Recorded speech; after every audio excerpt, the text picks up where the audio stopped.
네, 안녕하세요. 한국금융콘텐츠연구소에서 에디터로 활동하고 있는 김충환입니다. 우리 구독자 수가 황금이 늘어나면서 구독자분들께서 얘기하시는 게 너무 어려운 얘기들이 보통 많다. 그래서 그 테마들을 가지고 카테고리별로 좀 설명했으면 좋겠다라고 하는 의견들이었습니다. 주로 유튜브에서 우리 금융을 다루시는 분들이 많잖아요.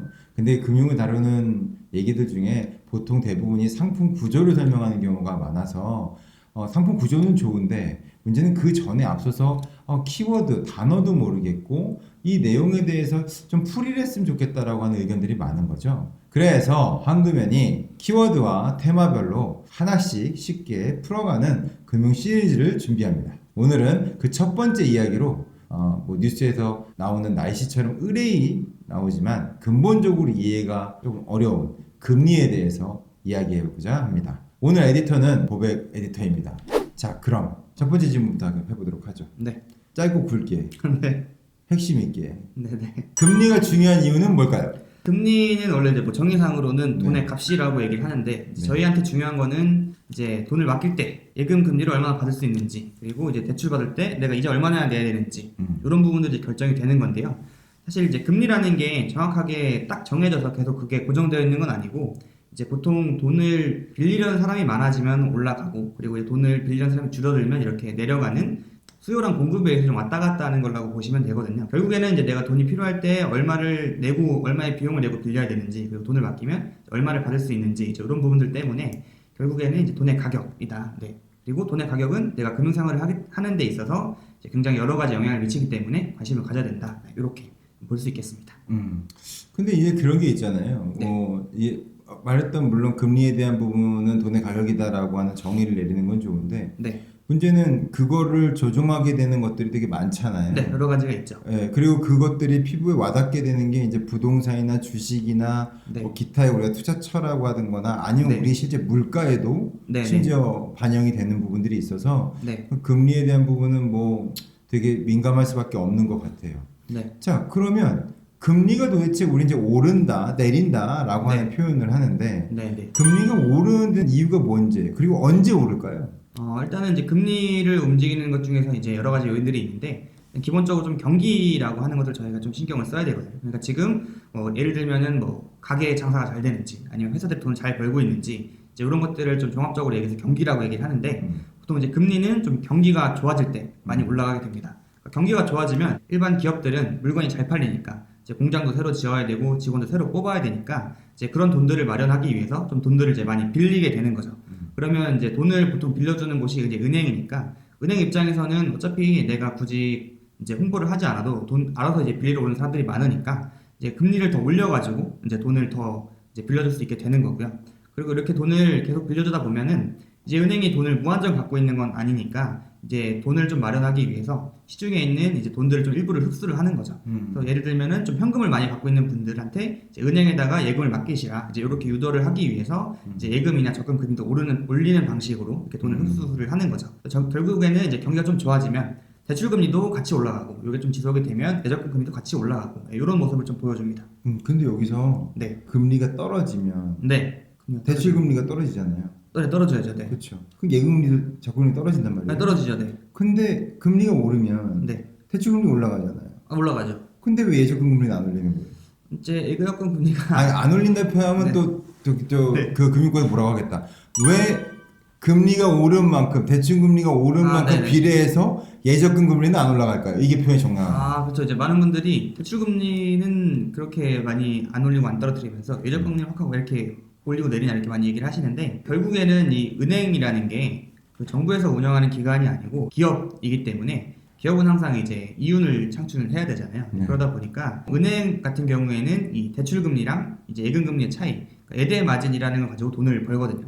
대출 금리랑 예금 금리의 차이가 클수록 은행 입장에서는 이제 수익이 더 되니까 네. 이제 그런 이제 수익들을 유지를 하기 위해서 그런 차이들은 이제 유지를 좀 하고 있다. 그런데 뭐 솔직히 말해서 지금 뭐 금리가 올린다고 해서 워낙 지금 저금리인 네네. 상황의 와중에 제2금융권 가셔서 적금 넣으셔도 땡형도 많잖아요. 네네, 그리고 맞죠. 무슨 땡땡땡 금고 네. 뭐 이런, 아니면 또 심지어 뭐 요즘 그 저축은행. 이거 하는 데 있잖아요. 네네네. 네, 이름을. 그런데 보게 되면은 저축금리를 좀 높게 준다고 하지만 네네네. 실제 그 금리 가지고서는 물가상승률도 못 이기고 그렇죠. 내 임금 올린 만큼도 안 되니까. 네. 자, 어쨌든 그럼 또 다음 질문 해볼까요? 네. 근데 보통 그런 금리를 결정짓는 게 네. 우리는 보통 한국은행, 이게 단어로 얘기하면 한국은행 얘기하고 네. 그리고 정부를 얘기한단 말이에요. 네네네. 도대체 왜 금리에 대한 부분을 얘기할 때 그러니까 중앙은행과 왜 정부에 대한 이야기를 하는지 이거 네. 한번 상황관계로 얘기해 줄 수 있어요? 네, 일단은 이제 저희가 처음에 금리라는 건 이제 돈의 가격이기 때문에 원래 수요랑 공급에 의해서, 그러니까 저희가 이제 중학교 사회 때 배운 것처럼 원래는 수요와 공급에 의해서 자동적으로 결정을 돼야 되는 게 맞는데, 이 현대 사회에서는 정부랑 중앙은행이 일정 수준의 경기를 항상 유지를 하게끔 하는 역할들을 갖고 있거든요. 그러니까 예를 들면은 경기가 너무 나빠지면 이제 정부랑 중앙은행에서 어떤 정책들을 써서 경기를 살려줘야 되고, 그리고 경기가 너무 이제 과열돼가지고 물가가 너무 올라간다. 그럼 좀 그걸 식혀줘야 되는 역할들을 하기 때문에 이제 정부랑 중앙은행에서 각각의 그런 이제 조절을 하는 역할들을 하는 거죠.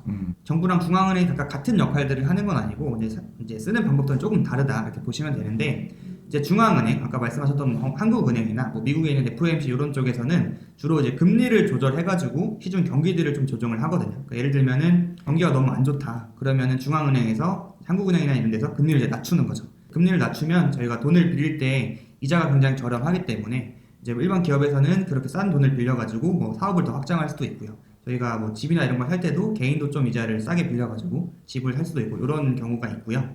그리고 이제 경기가 너무 좋아진다. 그러면은 이제 중앙은행에서는 이제 금리를 올려가지고 아까 얘기 드렸던 것처럼 시중에 있던 돈들을 좀 흡수하는 방식으로 이렇게 금리를 조정해가지고 경기 상황을 일정 수준을 유지를 하는 거고요. 사실 이제 정부는 어떻게 하냐면 정부는 사실 금리를 오르락 내리락 할 수 있는 권한을 갖고 있지는 않거든요.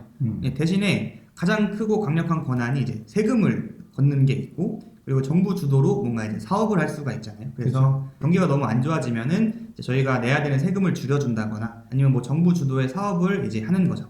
그리고 이제 경기가 너무 과열됐다. 그러면 이제 세금을 더 내라고 해가지고 그 시중에 있는 돈들 흡수를 하기도 하고, 기존에 정부에서 했던 사업들을 좀 중지를 시키는 방식으로 이렇게 좀 역할을 나눠서 이제 금리에 영향을 미치는 이제 이런 일들을 하고 있습니다. 그럼 결론적으로는 그 정부와 한국은행이 네, 금융에 관련 그러니까 경기나 이런 부분에 있어서 컨트롤 타워 역할이 돼서 그렇죠.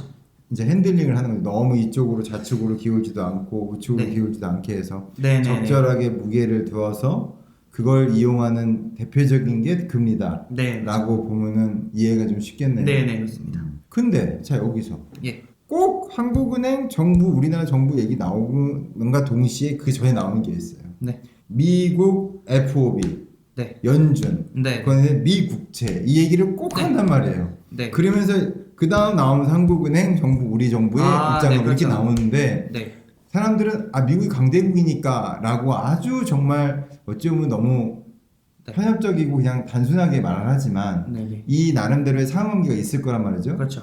그렇기 때문에 우리가 미국의 금리를 예의주시하는 거고요. 네. 그걸 조금 좀 풀어서 설명해 줄 수 있을까요? 일단은 이제 실질적으로 저희 피부에 와닿는 것들은 이제 작년부터 이제 굉장히 좀 뭐 주식 이런 데 투자를 굉장히 많이 하시잖아요. 그런데 이제 미국 금리에 따라서 우리나라 주식시장, 그러니까 내가 삼성전자를 샀는데 분명히 삼성전자는 회사가 지금 괜찮은데 미국 금리 때문에 갑자기 삼성전자 주가가 떨어지는 상황이 이제 올 수도 있고요. 그리고 이제 두 번째는 미국 금리가 올라가면 대부분의 우리나라도 같이 금리를 따라서 올리는 경우들이 생기거든요. 그렇죠. 네, 그러면 멀쩡히 경제활동을 하고 있는데 미국 금리가 갑자기 올라가서 내가 대출받아서 집을 사서 이제 이자를 꾸준하게 잘 갚고 있었겠죠. 근데 미국 금리가 올라가는 것 때문에 내가 갚아야 되는 대출 이제 이자나 부담이 더 되죠. 네, 더 늘어날 수도 있는 이런 상황이 오는데, 사실 이제 아까 말씀하신 것처럼 미국이 전 세계에서 가장 큰 이제 경제 규모를 갖고 있고 그 이제 달러라는 이제 그 기축 통화를 갖고 있기 때문에 평상시에도 달러가 전 세계에 이제 굉장히 많이 뿌려져 퍼져 있죠. 있거든요. 그러면 보통 이 달러가 어떻게 왔다 갔다 하냐면 달러가 이제 투자금으로 많이 움직이기 때문에 당연히 안전성도 있고 그리고 수익도 조금 더 받을 수 있는 곳으로 자연스럽게 움직일 수밖에 없겠죠. 같은 금리다. 그러니까 미국이나 우리나라 이렇게 봤을 때 금리를 예를 들어서 비교해 봤을 때 미국이 조금 더 금리가 높다. 그러면 자연스럽게 외국인 자금들이 이제 해외로 빠져나갈 수밖에 없고요. 그러면 원래는 그 돈들이 뭐 주식을 사고 있거나 아니면 이제 부동산에 돈이 들어가 있거나 이랬을 건데 그 돈들이 이제 회수가 되니까 자연스럽게 주식도 많이 내려갈 수밖에 없고 외국인들이 투자했던 부동산이나 이런 것들의 좀 가격들이 내려갈 수밖에 없는 게 일단 첫 번째고요. 금리에 따라서 외국인 자금들이 계속 왔다 갔다 하니까 대부분의 뭐 우리나라를 포함해서 미국보다 좀 경제 규모가 작거나 이제 이런 나라들은 미국이 금리를 올리면 같이 따라 올리게 돼 있거든요. 그렇죠. 왜냐면 나가는 돈도 좀 막아야 되니까요. 그래서 금리를 같이 올리게 되면 외국인들의 자금이 나가는 것들은 일부 좀 방어를 할 수는 있겠지만 아까 말씀드렸던 것처럼 갑자기 우리나라 이제 기준금리가 올라가면서 내가 대출을 받았던 대출금리도 올라가고 내가 이제 내야 되는 대출 이자의 부담이 좀 커지는 이런 상황들이 올 수밖에 없기 때문에 결국에는 미국 금리에 대해서 관심을 갖지 않고 있으면 또 외부적인 요인에 의해서 이제 너무 영향을 많이 받을 수밖에 없는 이런 상황들이 되는 거죠. 피부상으로 와닿기 때문에 네, 그렇거든요. 그렇죠, 네, 네. 바로 그 얘기 나온 것들로 인해서 내가 이미 쓰고 있는 신용대출이었던 네, 그렇죠. 담보대출이었던 뭐가 했던 그 금리에 반영이 되고 네. 또 그 금리로 인해서 또 어떤 주가가 또 오르기도 하고 떨어지기도 네, 해서 내가 그렇습니다. 가졌던 자산이 마이너스 되기도 네. 하고 이런 부분들 때문에 참 쉽지 않은 금리 이야기인 것 같습니다. 자, 그러면 오늘 금리에 대해서 좀 얘기를 나눠봤어요. 그래서 네. 키워드를 놓고 얘기하자면 금리, 그 다음에 한국은행, 네. 그리고 정부, 그리고 미국 연준, 그 다음에 미 채권, 그리고 얘기한다면 경기 이렇게 볼 수 있습니다. 네. 이 지금 키워드를 가지고 한 번 더 검색을 해서 한번 보시는 게 좋을 것 같고요. 엄청 어려운 이야기를 유튜브에 담기에는 어려움이 있습니다. 저희에게도. 최대한 짧은 시간에 쉽게 풀어드리는 게 저희가 한 일에 생각 들고요. 만약에 궁금한 점이 있으시다 하시면 황금연으로 질문 주시면 최대한 성실하게 답변 드리도록 노력하겠습니다. 다음 시간에는 두 번째 아카데미 테마로 찾아뵙도록 하겠습니다. 꼭 구독과 좋아요를 누르는 거 잊지 마세요.